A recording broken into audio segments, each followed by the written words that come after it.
are the Pharaoh, any delicacy conceivable at your beckon, nothing but the finest fabrics.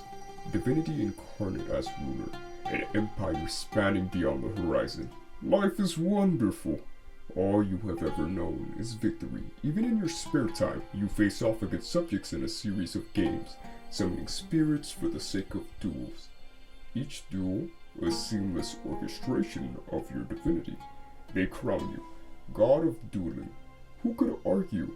Cleanliness may regard godliness dearly, but perfection is intimately woven into the fabric of divinity itself. However, it was nothing more than a lie. Your greatness was merely fiction, their respect, the apprehension of your wrath. They forsake their pride for safety. If you thought this was going to be a character analysis video, you're sadly mistaken. I love things that are janky. Spirit of the Pharaoh being one of them. Abydos used Spirit of the Pharaoh in his duel against Jaden in episode 40. He lost, not because he was bad, but just because his cards were outdated. I guess he didn't follow Atem's memo in which Atem actually updated his deck over, like 3 to 5 millennia. So hopefully this could be like a what if scenario if Abydos updated his deck, or if his cards were, I wouldn't want to say retrained, but if they were redone to actually be lore-wise good. Let's start with the boss monster. Spirit of the Pharaoh is a level 6 light zombie with 2500 attack, 2000 defense. It is the first light zombie of its kind, so give it a round of applause.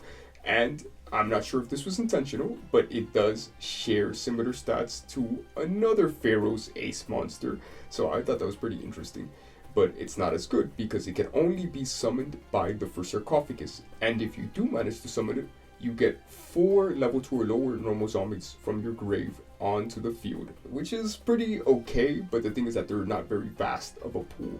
This is what I had in mind for the changes. I took off the excessive restrictive summoning condition because honestly, it's a 2500 beater. It wouldn't hurt anybody if it was taken off. Of course, you still summon it through sarcophagus to get the effect that you want, but you could still summon it anyway. And if you tribute summon it, it's not going to be as powerful. So there you go. Practically speaking, similar, except now you can summon any type of level 2 or lower zombies because the other zombies that I revised are no longer normal. I know this is a spoiler, but yes. Speaking of the first sarcophagus, it works like Destiny board except with 2 fewer letters. If you get the 3rd one out, that's when you get to special summon Spirit of the Pharaoh. If one of them gets destroyed, you have to start all over again. So that's the first biggest change that I made, in which you can get Spirit of the Pharaoh from each of them as long as they're lined up, but they're all from different places. So the first sarcophagus only special summons from the deck if it is destroyed face up. The second sarcophagus, you have to send the first sarcophagus, and you can special summon from the deck and the hand. And the 3rd one, you could also get it from the graveyard. Because keep in mind, Spirit of the Pharaoh is coming out of a sarcophagus. Why shouldn't he be able to get out from the grave, right? Because you would think he's literally coming out from a coffin. Come on, like bro. They're no longer bricks, in which case that you could set them ahead of time.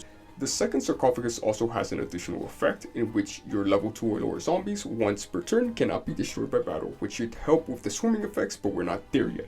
This is foreshadowing, actually, no, it's too direct to be foreshadowing.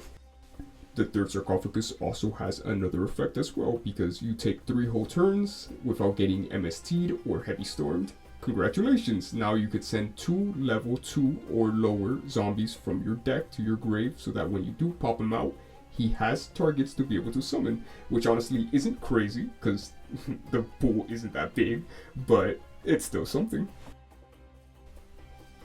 And here are the other 2 monsters. One is Pharaoh's Servant, which is also the name of the pack, and Pharaonic Protector, both level 2, 900 attack, and 0 defense. Normal monsters because they're supposed to work with 1000 energy, which gives them a 1000 attack boost and destroys them at the end phase. Sort of like the card for level 1s, except much worse, and I decided to give them effects. So for Pharaoh's Servant, I decided to make him the searcher of the deck, being able to add the first sarcophagus, and as well as if you have another level 2 or lower zombie on the field alongside him, you also get a 500 attack bonus. You get 2 of them on the field, which I would hope you do, because you get 2 of each, just like the anime. You get that 1000 boost for all of the creatures, so now Spirit of the Pharaoh can also attack over other creatures as well. And then for the other one, Pharaonic Protector, he's the protector, so he's obviously gonna have a protection effect. He protects the Pharaoh from battle. And if you have another zombie, he also protects the Pharaoh from card effects as well. So it works with the entire deck. You want to have them all together to give the Pharaoh an attack boost and to give him protection as well, but you also have to set it up for it to be the case. And if you want to get to the Pharaoh, you're going to have to get through his subjects, which practically speaking is kind of how it works in real life.